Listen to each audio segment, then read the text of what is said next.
SSC 2026 ব্যাচের পরীক্ষার্থীরা, আজকে তোমাদের ফিজিক্স পরীক্ষা অনুষ্ঠিত হলো।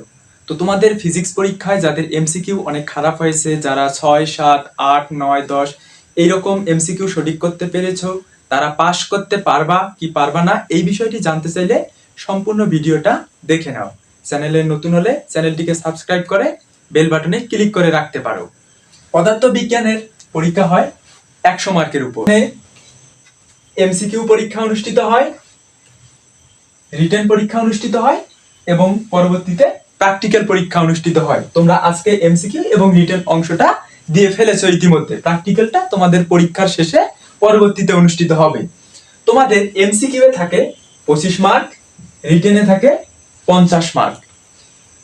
ফিজিক্সে পাশ করার জন্য তোমার এমসিকিউ, রিটেন এবং প্র্যাকটিক্যালে পৃথক ভাবে পাশ করতে হয়।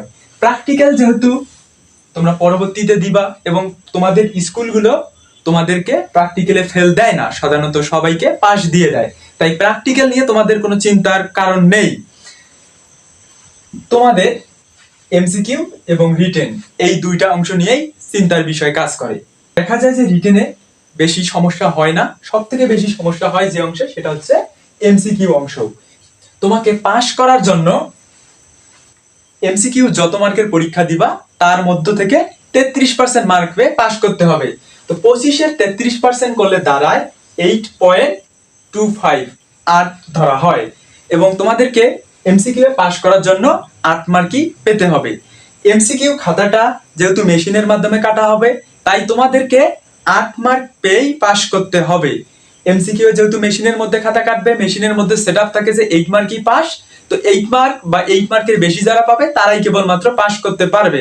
যাদের মার্ক 8 এর থেকে কম, 7, 6, 5, 4 তারা কিন্তু এমসিকিউ অংশে পাস করতে পারবে না। রিটেনে 50 মার্ক থাকে এবং রিটেনেও তোমাকে কি পৃথকভাবে পাস করতে হয় 33% মার্ক পেয়ে। তো তোমাদের এইবারের রিটেনে 40 মার্ক ছিল সৃজনশীল এবং 10 মার্ক ছিল সংক্ষিপ্ত প্রশ্ন। তো এই সৃজনশীল এবং সংক্ষিপ্ত দুইটা মিলে 50 মার্ক ছিল। এই দুইটা মিলে আলাদা ভাবে পাস করতে হবে না, দুইটা মিলে যে 50 মার্ক আছে সেই 50-এর মধ্যে তোমাকে 33% মার্ক পেতে হবে। তো তোমার এই 50-এর মধ্যে 33% মার্ক করলে দাঁড়ায় 16.5 অর্থাৎ যা 17। অর্থাৎ তোমাকে লিখিততে পাস করার জন্য 17 মার্ক পেতে হবে। অর্থাৎ তোমাদের লিখিতর জন্য পাস মার্ক কিন্তু 17, এটা তোমাকে মনে রাখতে হবে। এরপর কথা হচ্ছে লিখিত খাতাটা যেহেতু স্যাররা হাতে কাটে, সেক্ষেত্রে কিন্তু 2-1 মার্ক গ্রেস দিয়ে পাস করার বিষয়টা সামনে আসে। তো তোমার যদি 16 বা 15 বা 14 মার্ক আসে, সেক্ষেত্রে তুমি পাস করতে পারবা কি পারবা না এই বিষয়টা সম্পূর্ণ নির্ভর করতেছে তোমার খাতাটা কোন টিচার কাটতেছে এবং তুমি সেই খাতায় লিখতে পারছো কি না। অর্থাৎ তোমার ওই খাতার মধ্যে শিক্ষক চাইলেই কিন্তু মার্ক দিতে পারবে না। তুমি যদি লিখে রাখো, কোনো কিছু ভুল হয় বা সম্পূর্ণ ম্যাথটা করতে না পারো, সেক্ষেত্রে কিন্তু মার্ক দিতে পারবে। কিন্তু তুমি যদি সাদা খাতা রেখে আসো, সেক্ষেত্রে কিন্তু তোমাকে মার্ক দিতে পারবে না। তাই এই বিষয়টা একটু মাথায় রাখতে হবে এবং তোমাদেরকে মাস্ট মাথায় রাখতে হবে যে 17 মার্ক হচ্ছে লিখিতর জন্য পাস মার্ক। আর টোটালি তোমাদেরকে ফিজিক্সে পাস করার জন্য এমসিকিউ, রিটেন এবং প্র্যাকটিক্যালে পৃথক ভাবে 33% মার্ক পেয়ে পাস করতে হবে এবং এমসিকিউ এ তোমাকে 8 মার্ক পেতে হবে, সৃজনশীলে তোমাকে 17 মার্ক পেতে হবে এবং প্র্যাকটিক্যালেও তোমাকে 8 মার্ক পেয়ে পাস করতে হবে।